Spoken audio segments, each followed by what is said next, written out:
Hi, my name is Gil Robertson, president of the African American Film Critics Association.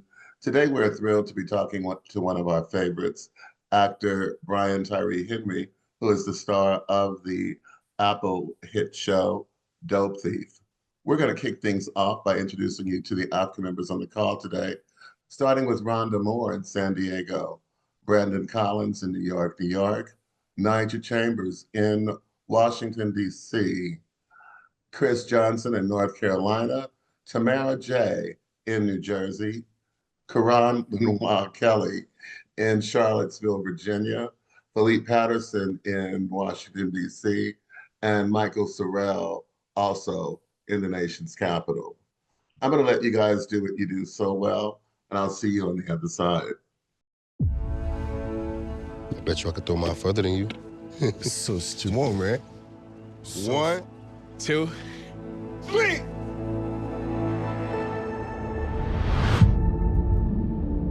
I'm gonna explain to you what we do. We're posing as feds. We're ripping off drug dealers. You're good. They don't remember your face. Just a badge. Here in the 215, you're gonna get your head shot off.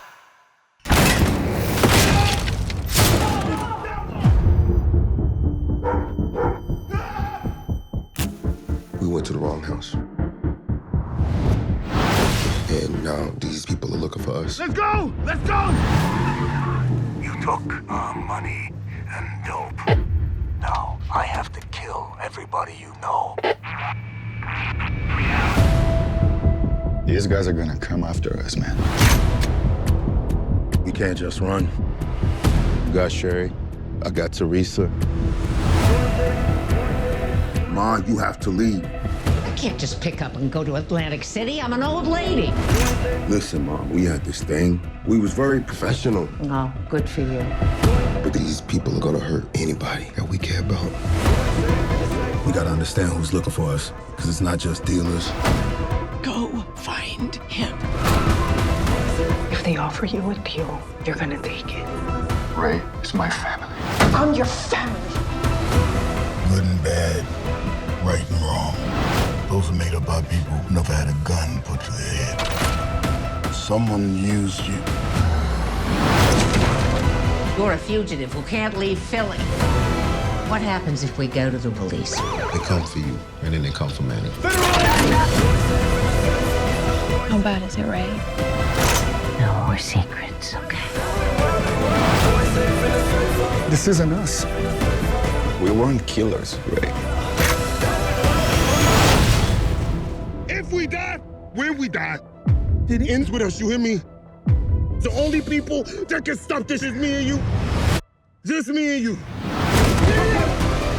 Get on the ground! Help! We just take our cut from the chaos. Who are you people? It's like when there's too many deer. You get the hunters to kill them. So you guys are like wild deer? We the hunters, bro.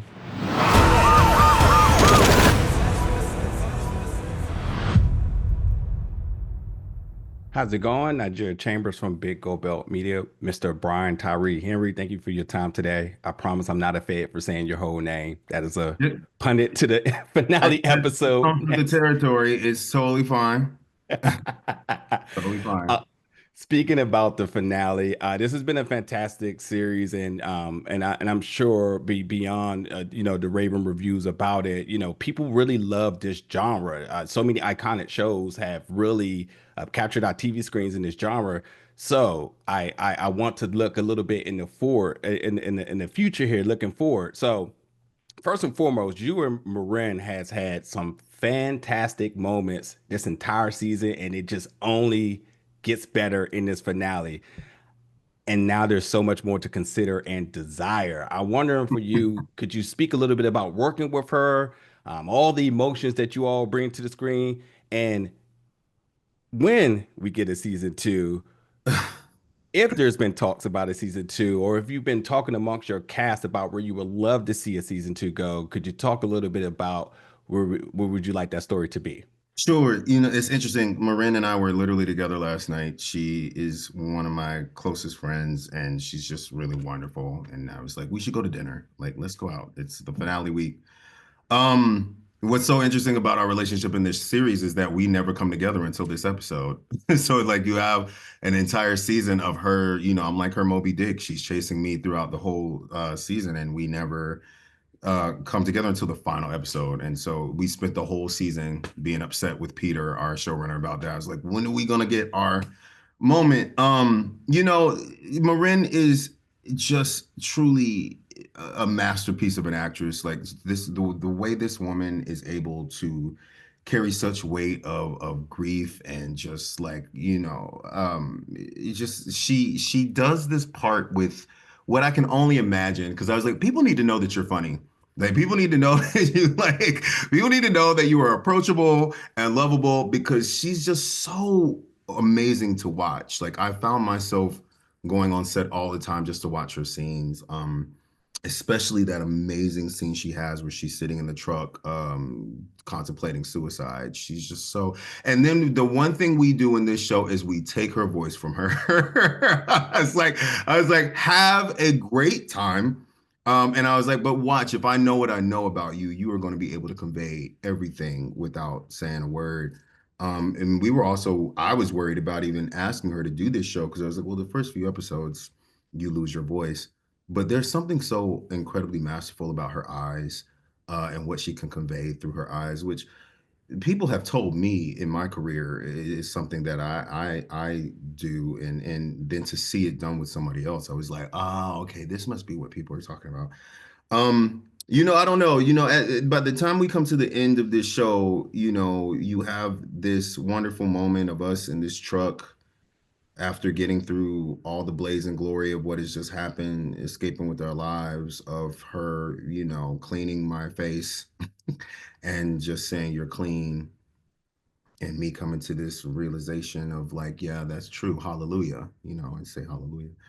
And we talked about it. The thing about a season two for me with this is, I don't know if you've noticed, but playing Ray is really hard. Like, like Ray goes through a lot. And so for me, it's really all about alignment. Because there is something incredibly exciting about seeing this journey with, you know, Mina and Ray and where that goes, because they are now two exiles in their own way who have endured so much. And I think there's something exciting about that. But it really is truly about alignment of where Ray can go. But you know, I'm really grateful to this entire cast, honestly, because they're all so incredible. Like every single person, especially the women of this series. And I can't say enough about the women of this series, Liz and, you know, the wonderful Kate Mulgrew and Nesta Cooper. They all did some incredible lifting in what they had to go through and what they endured in this show. But yeah, I don't know. Like I think to leave the ending as open-ended as we did is the safest way to do it. Because let's be honest, we left a lot in you know, in our wake. Like there's a lot that's back there. We still got to figure out what's going on with Sun. You know, did these, you know, we found all these things. Like there's so many places it can go. I just think it's truly about alignment of where we all are in order to make this happen, because I truly don't want to take this journey without Peter, Craig, our amazing showrunner and writer, who created this entire crazy kamikaze universe. But you know, there is a lot of care for Ray, so I will never say that that's not anything I haven't contemplated or want to get back to. He and it seems that people are responding to it. You know, like it seems that people are really enjoying Ray, even though he is getting on everybody's nerves episode after episode. Like, so I mean, that to me, that's a testimony of a great character and a great story. So we'll see what happens. Thank you so much, brother. I appreciate the time. Thank you. Hi, I'm Ro from the MTR Network, and I know you guys started talking at the finale, but I kind of want to swing back to the very first episode when you're kind of putting all the set pieces together. Okay. You have a very unique way. I think it's ironic that you talk about somebody else's ability to convey with their face without ever saying a word, because your face speaks. My mother is convinced y'all go together. She's like, he's from North Carolina, we from North Carolina, I go together now. I was like, you don't even know this man, calm down. But when you're figuring out a place where you want to sit with a character like Ray, who is very complex, the first episode gives you all these different pieces and slices of the multiple facets of him. But it also does it in a way to where you're sitting and setting up this beautiful friendship and messy relationship. Yeah. And how do you, but you also manage not to lose any of the humor between any of you and your scene partners. So how do you figure out where you want to sit to come up with the kind of energy to be able to exist in this type of world and build these relationships out? That's a great question, Ro. When I first saw Ray, I immediately just thought of what I would want to see. The Rays that I knew, the Rays who needed to see themselves. Because it could be very easy to fall into a trope of seeing this black and brown man and dealing with drugs and dealing with violence and falling into that. And I knew I didn't want that. I knew that there were so many things that Ray was going through, especially loss. So I wanted to start there with his grief. I also wanted to start with his challenges with addiction and, dealing with suicide and dealing with, feeling like an inconvenient child and being a part of the system. I want to do that as well. And the other piece that was incredibly important was Manny, what this relationship was. And there's no way that this could have been the kind of show that it was if it wasn't for Wagner Moura playing my Manny. Because I think we wanted to approach it as honestly as we could and as tenderly as we could, because to us, this felt like a love story. You have these two men who have been incarcerated since they were 15 years old. This black and brown man have been incarcerated since they were 15 years old, and been put in a system that they had to grow up in, and what that looks like. And I think we all know that the system pretty much tries to keep you at the same age that it takes you in, especially the younger you are. And then they're free. And then they're free into the city that has just as many penitentiaries as it does museums. And they're trying to figure out how to exist in that. And, they come up with this scam. Not only do they come up with a scam, they are so damn bad at it. Like they're not even good at it. Like they're not even no way skilled in any way. I don't know where they got the DEA jackets from. I'm like, what is happening? But they have each other. And you know what I mean? They have each other. I've often been very curious about the relationships that happen in prison between these men that share this experience that in all purposes is to keep them caged and keep them down. And I was like, well, only Manny and Ray will know what that is. Like that's something that's just, it's theirs. It's their relationship. If you notice in the series of Dope Thief, Manny and Ray are always in close proximity all the time. And I remember working with Wagner and asking him to come on and do this show. We kind of shot him out of a cannon. We hired him on a Friday and we put him in front of a camera on a Monday. And I was like, so this is what's about to happen. And I remember him pulling me into this room before we went on set, because the first thing he was going to shoot was us in the van about to go and rob his trap house. First thing, 7:00 in the morning, first thing he's going to do. And he pulls me in this room, locks the door, and we just put our foreheads together and we grab each other's forearms, right? And he's just like, my name is Wagner Moura. I'm from Brazil. I have 3 sons. I'm married. I'm scared. English is not my first language. I have no fucking clue what is going on. And I was like, cool, I'm Brian. I play Ray. I'm also scared. I will never leave your side. Anything you need, I got you. And in that moment, I was like, oh, here's Ray and Manny. I was like, here they are, right? Like, here they are right here. The most vulnerable, the most scared, the most tender with each other. This is what it has to be. And so when we got in front of the camera, we just always wanted people to feel like there was a relationship, and one that people didn't necessarily need to know all the dynamics about. We just wanted you to care about the two of them and for you to see how much they cared about each other, for you to see the duality between who they are, but also the sinew that connects them to each other. And all of that was made possible because of who Wagner Moura is. Like, to this day, me as Brian with Wagner, it's very much the same. We're not as codependent, I don't think.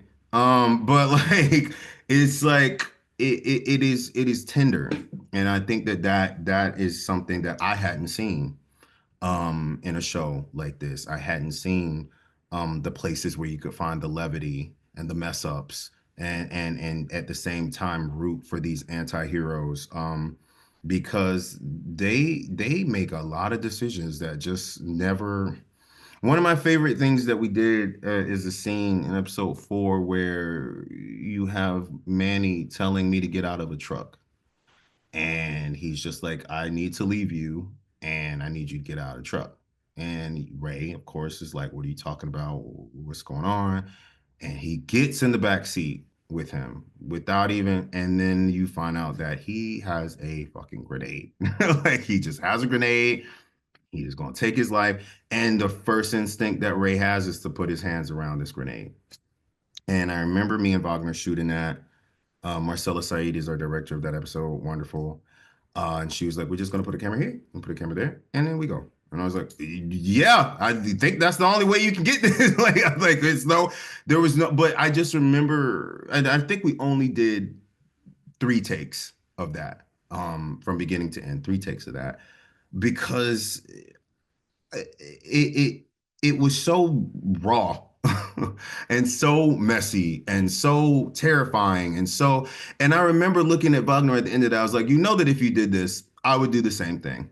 Like I would absolutely jump in this backseat for you. Don't ever do this shit. But like I absolutely understand now, and I think the only way that I could understand that is because of Wagner playing that part. So there were a lot of things that went into me choosing Ray. Really, I feel like Ray chose me because I say it all the time. If I had gotten this part 5 years ago, I don't think in any way I would have had the tools to sponsor Ray. I always say that when I take this part, I was like, oh, I signed on as Ray's sponsor because I was like, I can see where he's at. I know this level of grief, and I just want to get him through it. I want to get him past it. But a lot of that had to do with finding Wagner, and Wagner finding me. So I think that helped elevate the connection between Ray and Manny and the connection to people watching them. And because hopefully you ended up caring about them too.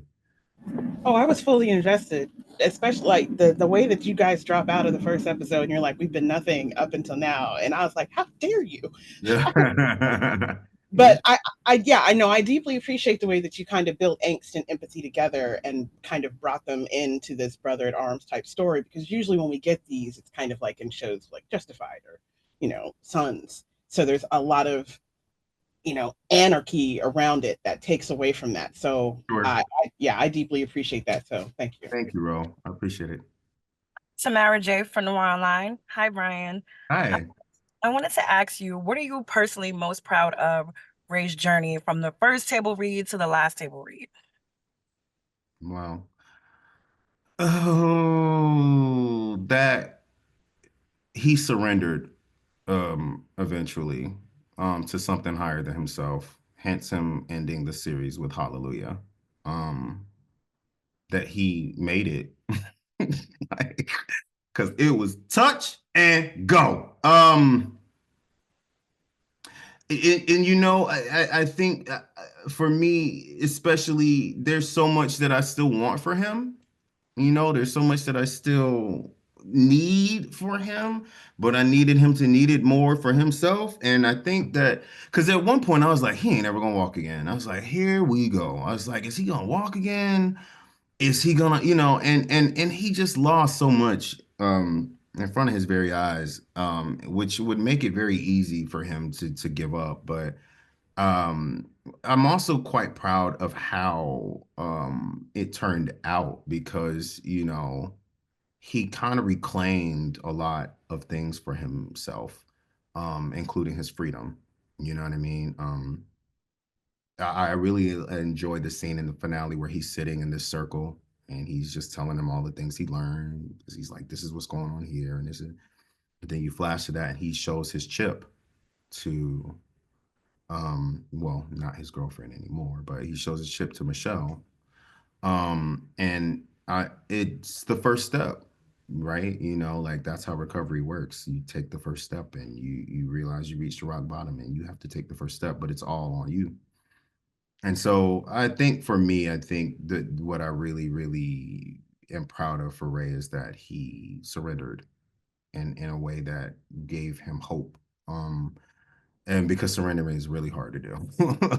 Speaking from personal experience, because I find myself holding on to a lot of stuff, and I think that surrender is one of the hardest things to do, but one of the most amazing skills to hone if when you do it. Speaking from personal experience, so I'm glad that Ray got that part for himself. Thank you so much, and congratulations on the first season. Thank you. Hey, Brian, it's Philippe from Taji Mag. Man, I love the show. Thank you. Yeah, I know a lot of us are recommending the show, and you have a lot of great work. But if someone were to only watch Dope Thief, what would you hope they would say about you as an actor? This actually just happened to me, honestly. I went to a local grocery store. I just got back in town, and I went to this grocery store because I like going to grocery stores. I don't know what it is. It's like a rush. It's like me going to Disneyland. I love going to get groceries. Because it feels normal. It just feels like, and so I live in an area that's like out, so I'm in this grocery store and I could feel this woman following me. I could feel like this little Latino woman following me. And she finally comes up to me and she was like, "Are you the actor from Dope Thief?" And I was like, "Ha!" Like I was like, "What?" Like, cause I'm so used to Paperboy. Like I'm so used to it's all the time. It's just what it is.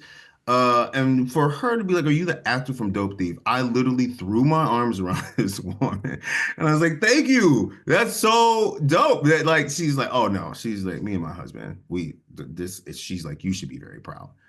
So much so that the next week I took Marin with me to the grocery store. I was like, "Marin, we gotta go. I'm gonna just go to this grocery store. I just need juice or whatever." And so the woman happened to be working there again, and she saw me and Marin together. She's like, "In real life, you guys are friends in real life?" I was like, "Yes." Don't think. I was like, because I was like, "Marin, people like don't think."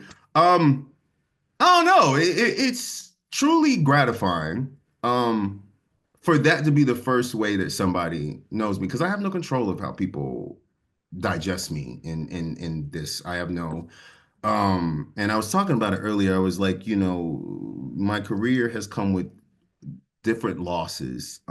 Not so much losses that carry a certain kind of grief, but losses like I lost my name for a long time. Like for a long time I was Brian, for a long time I was Brian Henry, and then I'm Paperboy. And I didn't know that was going to happen. I didn't know that I would literally lose my name. And so at some point, what I wanted to do was reclaim it in a different way by hopefully giving a plethora of characters and different ways for you to see me that people would. But it just always felt like I was trying to reclaim my name.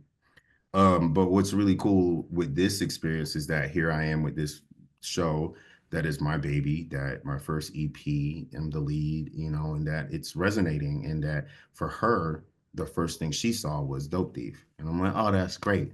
It really, I didn't realize how special that was going to be for me because I was just like, "Oh, I just didn't know." And I hope it continues to be like that. I hope that I'm occupying more spaces where people are seeing me for the first time and remember me for this character or this thing. And then even eventually maybe they'll learn all three of my names. You know what I mean? But it's however they know me or however they have taken me into their life is still important to me. So even if it is Paperboy, I was in the middle of the desert one day and I was at a grocery store as I want to do. And I watched this little white kid who couldn't have been more than 14, 15 years old, who literally waited for me to come out of the grocery store so he could scream, "Paperboy." And I was like, great. I was like, because in his mind I don't know how what that must have meant for him and to see me in a space like that. So I'm always learning as well, but to know that people are that Dope Thief is affecting and effecting people in that way it feels like a triumph and it's really cool to me. So I'm very grateful that this may be the first way that people have seen me, and it's great. It feels good. We'll get used to it, man. And thank you once again for putting on the show. Thanks. Hey, Brian, Chris Johnson here, representing the CaraVision Network, right here in the Carolinas, including Fayetteville. Oh, Your well, native. well, well, well. So thanks so much. There's a heavy psychological, element to the story as well. And how do you approach those darker, more intense scenes in the show? You know what? You can read it on the page all day long, but then when you get in it, there's really nothing that can change you more than when it's real. I remember thinking when I was doing it, I was like, "All right, over the course of the show, I have to progressively get worse." There's no like, there's no, there's no me in a suit. There's no me showering. There's no me. It's all catching up. It's all everything catching up to me. And I remember, one of my favorite moments, and it seems like after I'd done this whole scene in the back of the truck with Manny with this grenade, I have a date. I was like, "Oh, Ray has a date," but he's lying because like he's got like no one's gonna even understand what he just went through except Manny.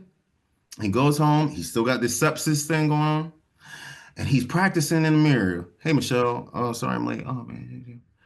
And then you see him like this hope going to this date, and she's there, but like, you know.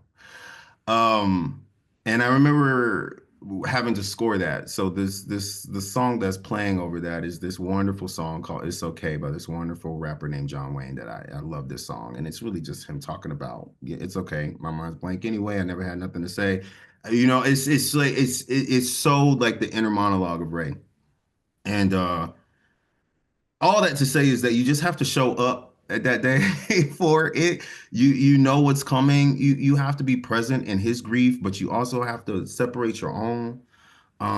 Ray asked for a lot of me. There's some point I knew I was going to have a bullet wound in my leg, and I'd be vomiting and delirious. I knew at some point I would OD. I knew at some point I would try to kill myself. And you have to be present for it, because at the end of the day, it has to start with me wanting to get him to the other side. Like I have to want to get Ray to the other side, and sometimes more than he wants for himself, without judging him, and which is hard to do because it is easy to judge Ray. Like it is easy to be like, "Bro, you like what? Like I don't even know why you going in his house. Why are you going in there? You already see the doors open. Like why are you going in there?" But for me, it just felt real. Like this is just what he's going through. These are the choices he has to make at any given moment, because at any given moment they could shift. So I just had to approach it as authentically and honestly as I could, because I have been in those situations. I related it to situations I had gone through with grief and and loss. So I just tried to bring that to it, because it didn't give me anywhere to hide the show. Like I couldn't hide anywhere. Like I really could not hide and didn't want to be honest with you. So I just tried to be as present as I could with it, and as honest as I could. Brian, thank you so much, and continued success to you in the show. Thank you. Thank you. Hi, Brian Tyree Henry. Oh. My name is Karan Lenoir Kelly. I am of Karanism.com and Love Music Pleasure. And first, I want to say it's been such a privilege to watch your growth over these years as an artist. Wow, thank you.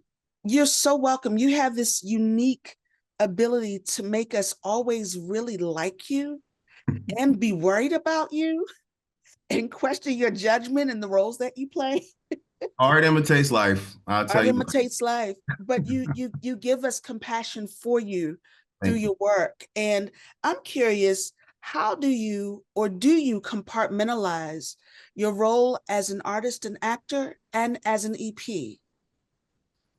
Yeah, you kind of have to, but you also have to have a place where they merge, because it's interesting. I found myself throughout the course of my career kind of already doing EP tasks. I just wasn't credited that way.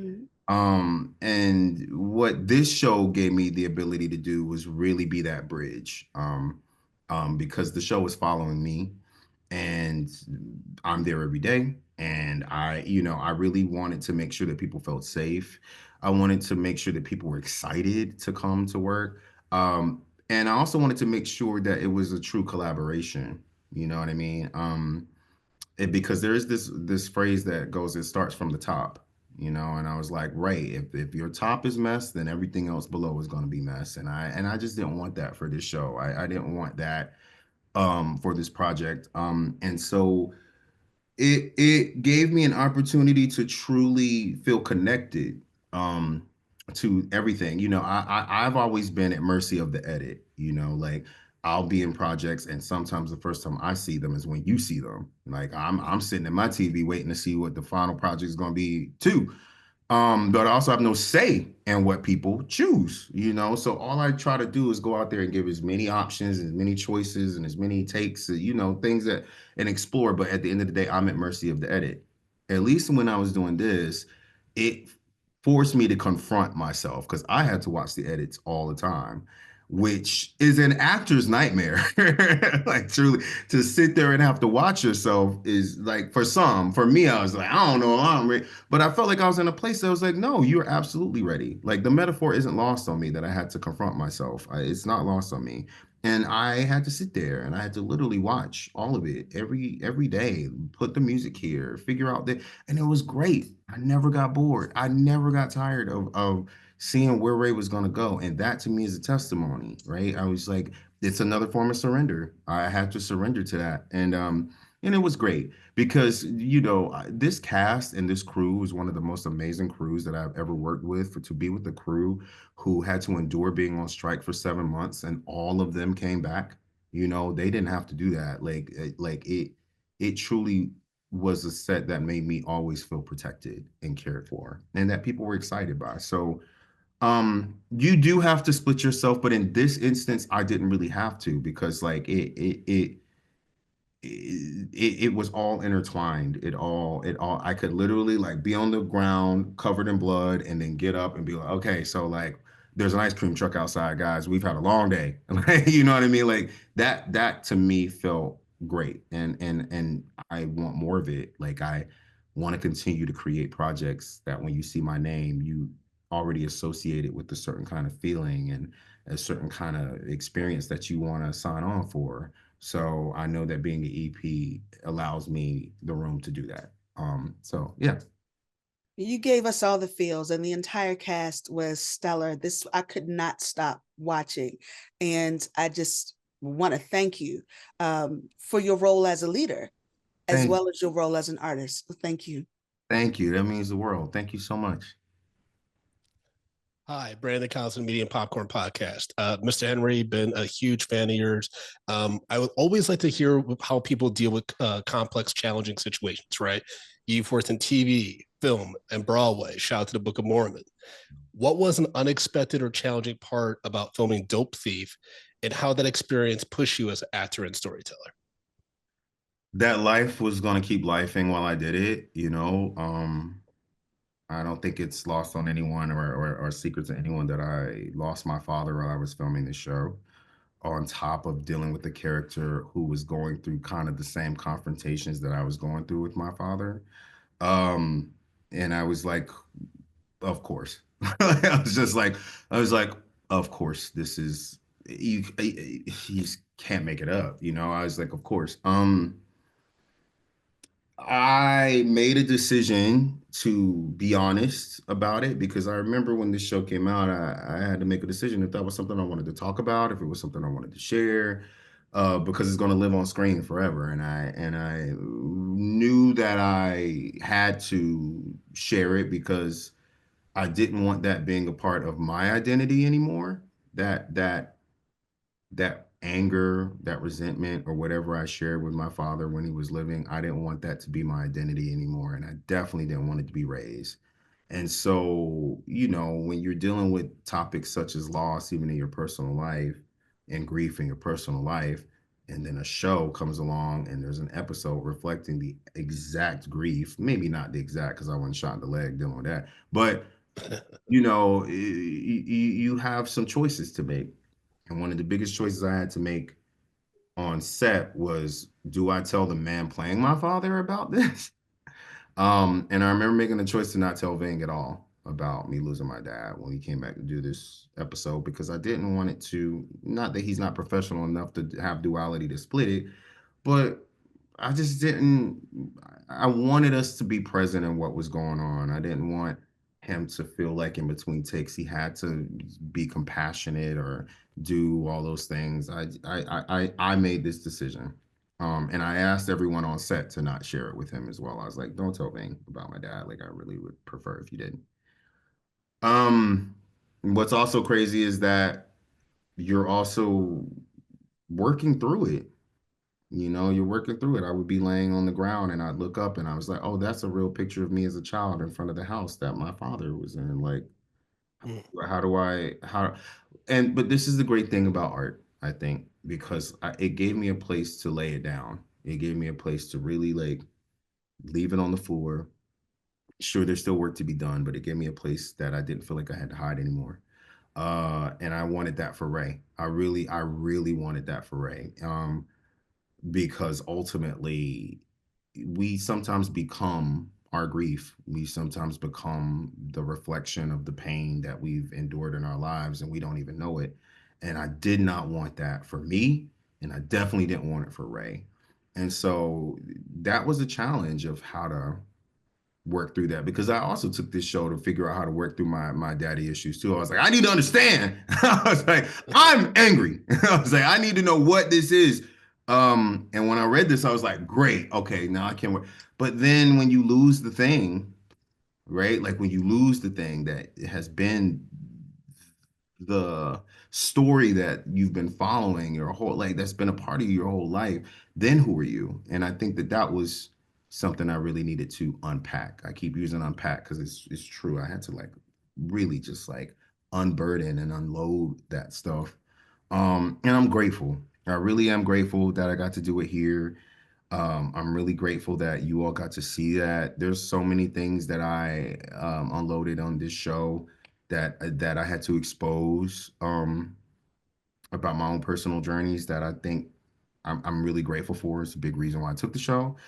And I also wanted people like us to see that. Like I often think about like, if I was a viewer, a young Black man watching this, like we know Ray.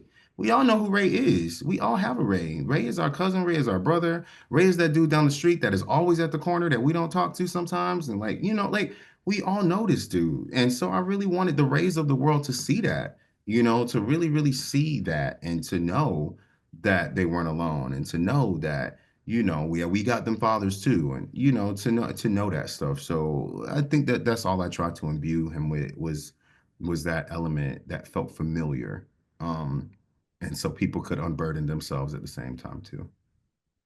Phenomenal work, sir. Thank you. Hi, Brian. I'm Michael Sowell from Washington, D.C. I just also want to share against one of my colleagues here. Again, your career speaks to entire generation of both for children, teenagers, and adults, and all of your performances represents an aspect of humanity. With Wow. Dope Thief, it talks about not only just about being a byproduct of your environment, but being a byproduct of your choices. And I think in the heights of situations, now regardless how extreme they may be, we all have a choice at the end of the day. And I wanted to speak to you just as an artist, is that from audiences, especially Black and brown audiences, that want to watch your performances in this entire season and and the decisions that you make in each episode. What do you want especially young viewers, to take from watching your performance about the importance of making a decision, having a choice? Don't make them choices that I make. don't make these choices. I am often floored by the limitation that stories give us sometimes of being able to show all the colors of our emotions and feelings. It's easy to put Black people in states of rage and states of duress. It's easy to put us in places of being violent. It's easy to put us in places of comedy. But like to really grapple with things, people don't really like that. And that's where I come in, because I'm like, great, like give it to me because it exists. I remember how important it was for me to see Ray in an AA meeting. I remember that scene, and I was like, I know how much my body needs to see this. I need to see this. I remember also having a conversation with them. I was like, you need to see him struggle with suicide. You need to see him put this gun in his mouth. Like, you need to see him make the decision, because we struggle with this too. Like Black people struggle with suicide as well. I was like, I remember thinking about relapse. I was like, what we definitely need to show is relapse. I was like, we need to show that. But also, like, the thing that really got to me about Ray is how he ended up in this place out of circumstance, right? He wasn't selling drugs. He wasn't doing anything untoward. He fell in love with a girl, rode in a car, and got in a car accident. And that car accident set the course of his life for the rest of his life. And the system told him he is a criminal. Like, as a matter of fact, you kind of hear Ray called a lot of different things: convict, shitbird, you know what I mean? Like, and words have power, and we end up believing them. But, and what I really wanted viewers to remember is that he is still a person who deserves to be loved at the end of the day. And there's this wonderful scene in the pilot where he is in the AA meeting, and you're watching a juxtaposition of him sitting home alone, listening to the Bee Gees, and he's making the decision to relapse. He decides he's searching for his stash, going through this whole thing, and he finds a J and he smokes it, and he's just stuck in this memory. And that sets the course of the whole show, of this man stuck in this past. And that, to me, is important for people to see. It's very important for people to see us grapple with doing the right thing sometimes, and when the wrong things are often put upon us. You know what I mean? Like, and so I really just wanted humanity. At the end of the day, I really wanted people to see his humanity, and to pull him closer rather than push him away, to for him to see that he is smart. What they're doing is dumb, and they're amateurs at it, but he's still handling it in the smartest way he can. And what happens when our backs are against the wall, and also the need to be loved. At the end of the day, like, the absolute need for him to be loved and want to be loved was important to me. And so I'm going to keep doing that. I feel like that is my brand. That's how I always want to showcase these men, that I've been fortunate enough to play, to remind myself and to remind them that there is a place for you. Um, and it's okay to surrender all these things that people have put upon you. Because I had a realization earlier. I was like, oh, right, before I open my mouth, people have already told me what I'm denied, how I make them feel. I'm 6'2", dark skin, I'm a broad man. And I was like, anytime I walk in a room, there have been 5 things already denied me or thought about me before I open my mouth. And then when I open my mouth, people are like, oh, okay. I'm like, oh, okay. And that's my sweet spot. That's the stuff that I fight to change, because I'm like, how can I use that? Because my body is all I got. It's the only one that's given to me. It's what I didn't choose any of this stuff. It's who I am. But I'm like, how can I use that to convey that I deserve, rather than I should be denied. And that's what I'm going to continue to do. Because I love all these men. All these men I've had an opportunity to play. I love every single one of them. Every single one of them. Ray is just the icing on the cake. I love this dude so much. He gets on my nerves, but usually that's how some of the best love comes. So, yeah, I just want him to. That's why I'm so grateful. The last word he uttered is hallelujah, because I'm like, yeah, the end of the day, like, yeah, it's a blessing that you exist. Well, I don't want to speak for everybody, but every time you're on screen, it's literally a gift to humanity. So I just want to say thank you. Continue on with your amazing career. Again, many blessings coming your way. Thank you all. Thank you all. Truly, truly, truly. Thank you all. Like, this was so necessary for my soul. Thank you guys for this. And Brian, thank you for your time and another amazing performance. Thank you. On Thank behalf of the world's largest group of Black film and TV critics, thank you for watching this edition of AAFCA Roundtables. Have a great day. Take care, everybody.